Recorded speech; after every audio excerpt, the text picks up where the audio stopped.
Welcome to the Wellness Business Success Secrets Summit. We are here with TJ DiCella, and that is Italian, correct?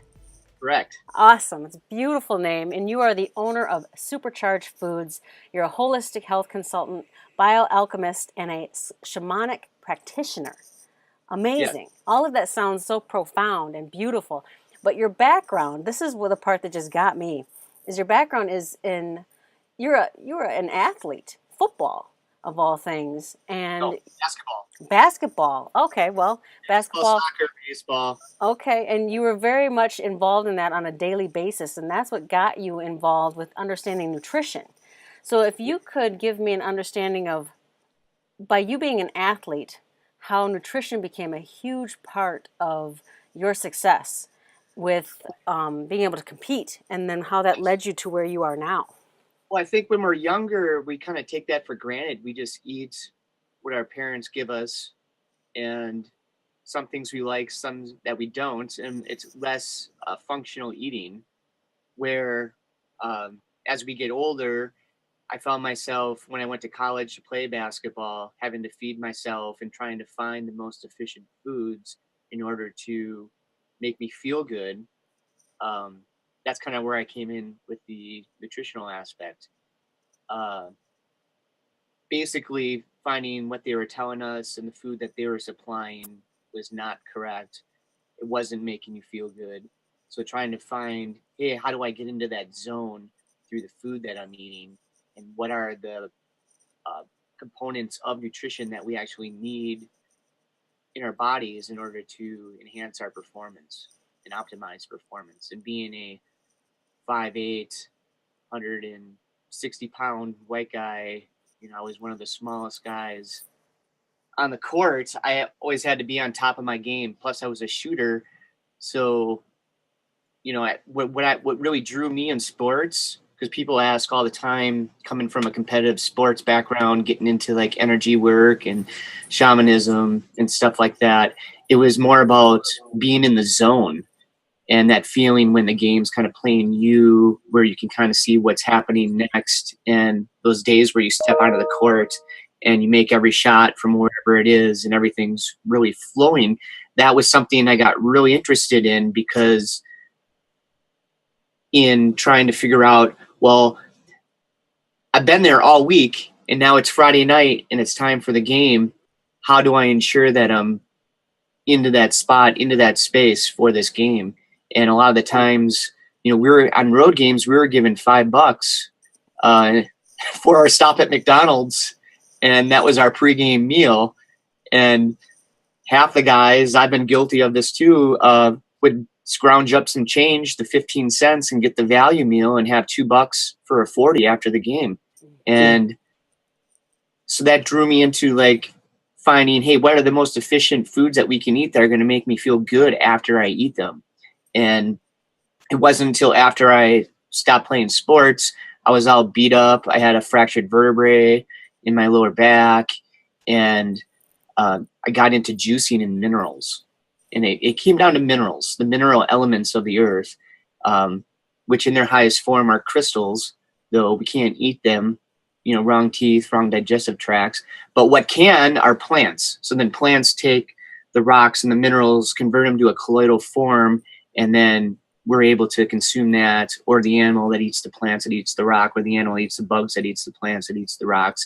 So I was following this chain, and I was still playing, not competitively, but for fun, on the playgrounds and in the gyms and going around, and found that by doing these juices with mineral supplements, I was able to play longer and better and feel more energized, I would play forever. I was like, wow, what if I had this stuff when I was really playing, where would I be? So that's what got me into Supercharged Foods, that and this book that my partner and I both read in the 90s, Secret Life of Plants, which got into the energetics of plants and how plants are able to carry energy. So basically I went from looking for a supplement or a pill or like a super pill, kind of how, America is, pushing commercially like, hey, there's a pill for everything, but found that, you break down these components of the minerals, it's not the same thing as like a plant or a live food energy.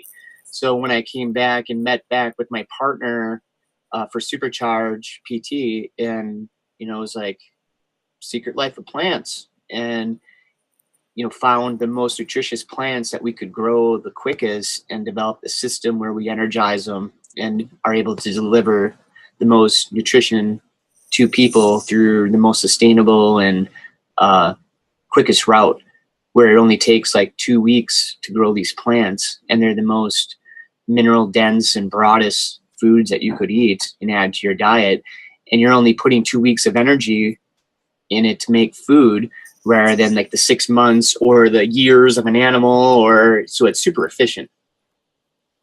I love So it. I love the whole business philosophy. Now yeah, you've got a garden, and then you also have a retail store. So you've got two. Help me understand the setup. our facility in Madison, it's on First and East Washington at 1902, right on the corner there, one of the busiest intersections in Madison. We're actually the Mural building, people know us as. So there's Yeah. always people stopping by to take their picture in front of the mural on the sidewalk there. So basically, we started at my partner's house, which was about 2 blocks from there, and we took the top floor of his house, and we were probably working with about 400 square foot, and we were going vertical in growing and maxed out that space. And because the key to our growing system is the environment, and creating an environment that's conducive to growth. And we found that creating this environment conducive to growth is great for plants and growing food, but it's also great for people, where you feel better. You don't have like all the chaotic EMFs and the electricity and all these factors that are inhibiting growth and DNA to flourish. So we decided to build our urban farm in there, and create a community space with that. So it's like the same building with like different rooms. And then in the front, we have our juice bar. And that's just like our whole mission is to get this energy and food to the people in an efficient way. And it's really a hassle to sell live food anywhere. And we found that we weren't even able to give out wheatgrass shots unless we had like a juice bar. So we had a juice bar, so when people would come in, because everyone always wanted to see what we were doing, and the juice bar is a way to give people like our wheatgrass shots. So we have like the retail, and we have a couple smoothies and juices that we make, and then we have a lot of local products that we sell out of our cooler as well, in supporting like local integrity. A main part of our mission is knowing where your food comes from. Mm-hmm. As we say, know your grower, and who you're supporting when you buy your food, and where your money's going, and making sure that that's in alignment with what you believe in, rather than, buying food that may or may not be food from people that are like trying to poison you and kill you and don't care about community or whatever. That's our mission, is just to have that transparency, and locally supported is big there. Well, I love it. And that's a huge challenge, because if anybody is familiar with your neck of the woods, which I grew up not too far from where you're located, and so it's not a place where you have a garden. I mean, it's in a city. So you've overcome some major barriers to allow you to achieve what you want to accomplish. So what did you have to overcome in order to be successful with that?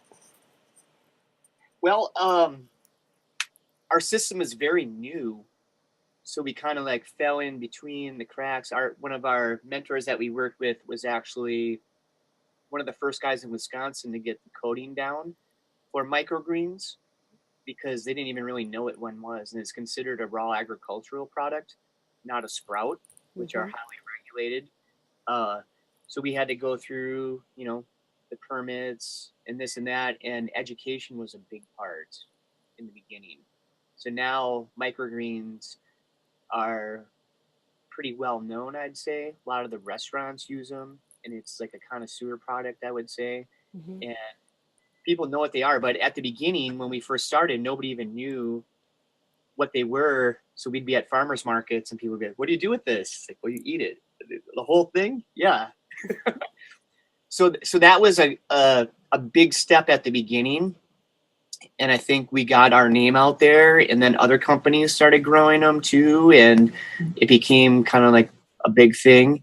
And now people are very familiar with microgreens, and you can usually find a few um, varieties in any grocery store. Hmm. Well, you're taking me way back. I mean, you're taking me back to when my parents, when I was 3 years old and I grew up in downtown Madison, we grew sprouts in our Yes. basement. And so is that a lot like in these huge bins? Well, And we're absolutely. That is so. The sprout is actually what a sprout is a root, hmm and what a root is designed to do is to absorb. So that's highly regulated because whatever that root touches, it's going to try and absorb. So there's a high risk of contamination. mm, So what we grow in our main three crops are wheatgrass for juicing, sunflowers, and pea shoots. And what happens then is after we sprout those seeds, then the root or the sprout turns into a root, and we grow the stem in the first leaf set. hmm And at that 2 week mark, it's a timing on the plant before it starts to shoot its next stage of growth. hmm It has all the live nutrition and the enzymes of the seed yet, but in that phase, when the sprout turns into a root, it just tries to gather and absorb everything that it can to grow into a whole plant. So its nutritional content is far broader than at the end. So we're kind of getting like this little timing aspect. So it's the best of both worlds. So with our niche is that we're energizing the plants, and we have a biodynamic sea mineral solution that we're feeding the plants. So we're actually creating the ultimate environment for the plant to maximize its ability to hold nutrition. mm. Well, the more you share and the more information you provide, I'm just realizing how brilliant you are. You're creating your own product. You're growing your own product and you're selling it. And Yes. that's to me that's abundance, and that's you can do that forever. So Well, yeah, part of it too, when we started, there was the whole, like 2012, the world's ending and what's happening and everything else. And this was a way to create this system that could be sustainable, that we could grow food at any time. We have a seed storage, it takes 2 weeks to grow food that you can live off of. So this is able to sustain like a community or a city or people. The only thing is, because what we did too after a few years is we tore down my partner's garage and built a geofractal dome greenhouse in his backyard. And our goal for that was to have a net positive um, facility where there's more energy coming out of it than is being put in order to feed people. And we wanted to go off grid with that and have it on solar. We have a compost bin to help in-floor heating because we grow year round. mhm. So there's always food, and we stagger our crops. So we're harvesting each week. And yeah, it's not legal in the city of Madison to be off grid. You can have solar panels, but you can just sell it back to them. Then you keep, you know, Right. that was our whole point, is being sustainable and not dependent on outside sources for food. So if like everything would go down, the system would keep going, and supply food for the people. I didn't know that it was illegal in Madison to be off grid. I always thought it was brilliant. And sometimes brilliance, they find something illegal with it. Oh yeah, Sometimes. it's power, right? It's funny how electricity is power, and Right. you're the power company, and if you create your own power, you can't use it. You got to sell it back, and they get Oh. their power, and then it's So, like some power. So well, once you learn, so from a business mindset and a scientist mindset, and once you learn the rules in business and how to play nice in the sandbox, and then you know how to break the rules, but then become profitable in your business, but then also continue to serve your clients without getting in trouble, I guess, because you created something that somebody doesn't agree with. What what strategies do you have in place in order to allow you to fulfill your goals, but then do it within regulation? I guess you could say. Well, we're all coded on everything now, and we have our permits and everything uh, for urban farming, and actually, the city really likes what we're doing, and it's right along with how they want to grow. They're putting in the public market Mm. project across the street from us, where they're trying to make a food district in that area where there's food available and a space for vendors to come and sell their stuff. So I think it's very much in line with what people are wanting these days. People want to know where their food is coming from, and and they want it to be good and actually function. And Right. there's so many things that are blank out there, and it's almost a job in itself just to find out what's real in the world and what's not. Oh, And I agree. I it's agree. about the kids too, like teaching the kids to be intuitive about their own food and knowing what they need and what's going to give them energy, or what's going to like give them a sugar rush and make them crash and make them grumpy. So that's an important thing too that we try and implement and share with the community. Well, I love it. So, what strategies do you use? Because you said you like to share that with the community, but what do you do? You have to have a thought process behind in order to attract the people you want to be working with. Yeah, we started off at farmers markets, and generally that's people that care about their food show up to these things at the summer. So that was like good. And then uh, we're in a bunch of grocery stores, and the co-ops are awesome for us. There's 3 Willie Street co-ops. We started with the one, and they've built 2 more since we've been uh, selling to them, which is awesome. And they have our wheatgrass in their juice bars, and they're very supportive. So it seems like in Madison, like the people that care about food, um, show up there. So starting to do tastings and just being there and connecting with people, and they get it. And the ones that are interested ask questions, and then you start talking, and they're like, oh, this is cool. And then you even get the people that are do-it-yourselfers, that, oh, I can grow this. It's easy. Can I just grow this myself? And we're like, yeah, go do it. Grow your own food. That's exactly what people should be doing. And I think what that does in us promoting that is people go home and do it themselves, but then they also figure out how much work it is in that dedication. And, sometimes it's just easier to buy from somebody else that's doing a whole lot of them. So we find that gives us like rapport with people that, we're not like, hey, this is like a super secret and you can't do it. You can only get it from us. We're more about, hey, everybody just make more food. And that is just that mentality that we're sharing. What I found when I was getting into food and stuff, I was studying psychology and stuff too. And that's very much like a link to the shamanistic approach. A lot of our psychology comes from those ancient shamanic traditions. And it came to me that basically when you are deficient in your minerals in your body, you are going to be triggered to a fight or flight survival mode, like your reptilian brains. And you're just going to try and get by, because the only way that your body has to tell you that you're missing a mineral or nutrition is that you're hungry. And we've gotten into this habit of just eating so much dead food that we eat until our stomach expands, and then it's like so big and bloated that it says, okay, we're full now, even though we may not have necessarily fulfilled the requirements that we need of the nutrition. And then as soon as it shrinks down, we need food again. And it's like this ebb and flow of expansion and shrinking of the stomach, and we're not even getting any of the food that we need. So then that puts us in a different mentality where we're seeing people as competition for food subconsciously. And then I found once you get these requirements of nutrition in a subtle way, you eat less food, far less.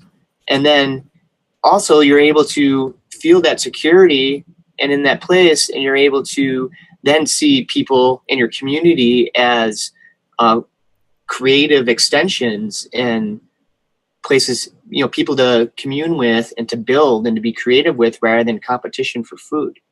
So that's a big part where we're coming from, and not necessarily trying to, change people's diets extremely, but it's, add live food to your diet, eat what you're eating, but just add some of these microgreens that are like a daily supplement, except it's a live food supplement, and you're getting all the amino acids that you need, the essential fatty acids, and the minerals. And then you can eat kind of the rest of your food for calories because you're getting those minerals that you need. And that's like a big part of what we're trying to do here, even with like the wheatgrass shots. You know, it's you drink one of these wheatgrass shots, that's like eating like 4 or 5 pounds of vegetables in a 1 ounce shot. But you would have to find the right vegetables to fill like the whole spectrum of minerals, because wheatgrass is the only plant that they discovered that will absorb every mineral that you give it. So we have this growing process where we're offering all those minerals so it goes into the grass. So plus Right. chlorophyll matches your blood. Your blood chemistry and the geometry of it is almost identical to chlorophyll. Chlorophyll and hemoglobin are almost identically structured, except one has magnesium in the middle, one has iron. So one's green, one's red. I So love it's it. a brainer. It's like you eat the, you're actually getting energy from turning this into your blood rather than having to put all this energy into this food that's dead and not conducive to your body. So you're having to take it apart and rearrange it and trying to get what you can out of it. When you have like these live food supplements that are bioavailable, you actually get energy from eating it, and it satisfies your body and makes your brain work better. When you have these minerals, because we're circuits, our brain runs on energy, and if you have the minerals in your brain, it's conductive, just like a computer chip or your cell phone. Try taking the minerals out of that and see how well it works. Your brain's the same way, which is doing all these things where it's merging with your heart and it's connecting to all your muscles and body parts. So there's like the electronic potential of all the muscles and everything. So that's really like a core. So we call it a grassroots movement because our goal, I guess, is just to get all these minerals into the people and satisfy their requirements so we can come together and start to be creative and proactive as community and create because I think everybody basically wants the same thing. Mm-hmm. They go about it different ways, but everyone wants to feel connected and feel bliss and to feel good and satisfied and to make cool stuff, and Well, the cool one things. thing that I found and what makes you unique and makes your business so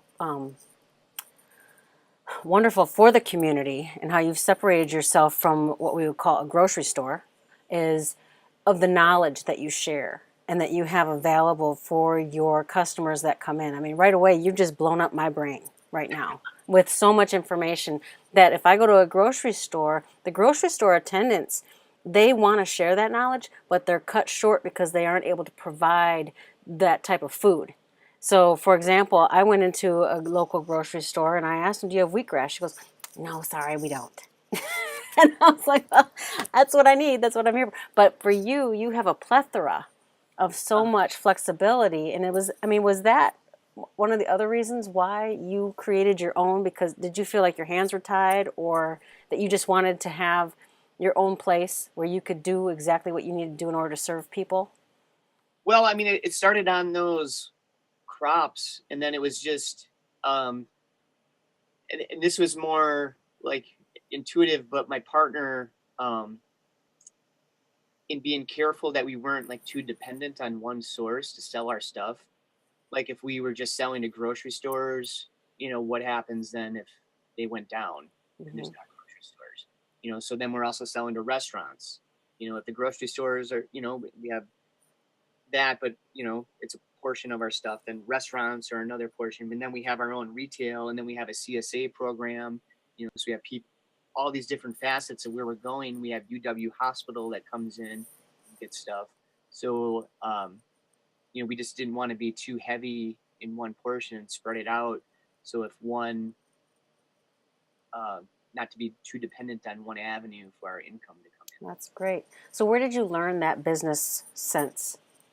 Well, I mean, I think my partner was more the one stressing that, and it just seemed, I don't know where he got it. So you have a partner. So the two of you are a good team because one has the business sense and then you have the science. It just seems intuitive. Yeah. Yeah. Where it's like anything that you have, you just don't want to have one customer because what if something happens to them? I mean, Yeah. just So you've yeah, built your business on common sense and just knowing where you want to I think go. so. I think so. Yeah, yeah. So if you knew then when you first started what you know now, I mean, going on that path, what would you do different? Um, I think it would. I would. I think community is a great part of that, and just taking more actions where people are working more together and being together and keeping those communications open and interpersonal relationships. I think are key, and just being supportive uh, of lifestyles. We kind of went with a uh, mission of diversity where we're trying to reach everybody, which I think is great, and I think everyone deserves access to food. Um, but you have to be careful when you're trying to reach everybody. Is that it seems you can eliminate certain groups that are like super connoisseur, or you know that's one thing I would change is Mm-hmm. trying to like dial in, and because everyone at first was like, oh, what's your demographic, who are you trying to reach? And so, well, we're trying to reach everybody, and that didn't make sense to a lot of people, but it's food, and that's why we call it like a grassroots movement, because it's one of these things that everybody needs is food. We're all similar in that I mean, I know some people that talk about being breatharians or something, or getting their energy in other places than food, but most people that I know, everyone eats food, and that's this unifying concept where everybody needs those things, and when that's in abundance, it really allows people to come together. Yes. Food is a community building element, but It's I would such a have to I thing would have to too. say that not everybody sees wheatgrass as food. So it's you know, I Not mean, everybody does. Not everybody does. yeah. So there's that education part, in trying to spread that word of it, and I think we've done well at that. And yeah, it got to a certain point though where um, you know how can we make this better now? How can we do more? What's the next step to the next level of things? Because I think we've been in that education part long enough, and wheatgrass isn't even a new thing. I Mhm. mean, it's been like since the '60s or '70s when it got popular, and it's been around. All Yeah. this stuff, it's coming back around now again, where there's more of awareness. It seems like the younger generations really have an intuitive sense about food and more of an awareness of what they're putting into their bodies, and maybe even that lack of trust where, hey, these $2 things at the grocery store, this cheap food is cheap and maybe not even food. So that's like a different awareness, and I think than I grew up with, because I didn't even think about a lot of this stuff or really pay attention to how I felt when I ate certain things. Where now looking back, I can tell when I would have problems on that or stuffing myself this way or that, and how I felt, and it's like, oh, duh. Or even hydrating, the simple thing of drinking water, Hmm. and it's tough, but like I remember even coming up to high school, it's like, well, why would somebody ever choose to drink water over juice? Because there's like more in there or whatever. And now I kind of have that understanding of why. But that's one of those things that people are just it's starting to become more.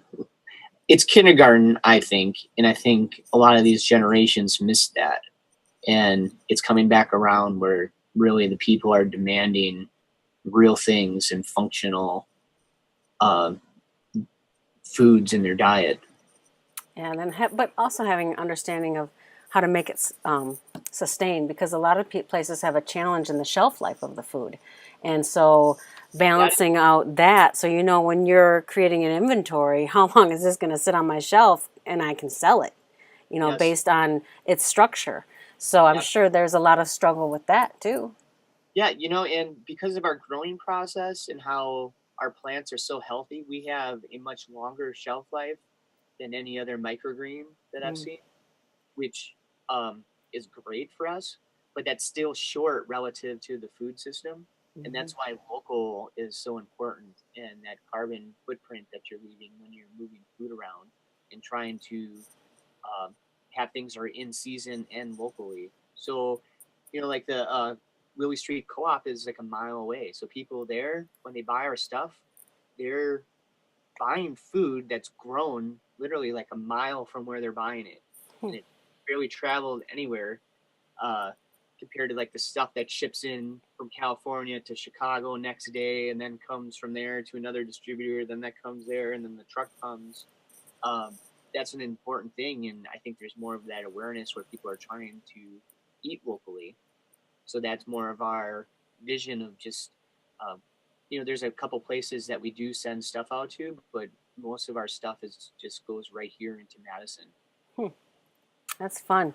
So, what is your next big goal that you're looking at accomplishing in the very near future? I mean, because you've accomplished quite a bit, but what's up and coming that we can all look forward to? Well, there's some things that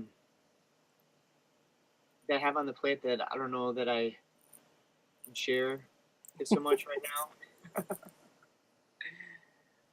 But there's that aspect of the energized food, and I'm looking to get more into a lot of the frequency work with the plants, and getting them more into as medicine and utilizing them that way.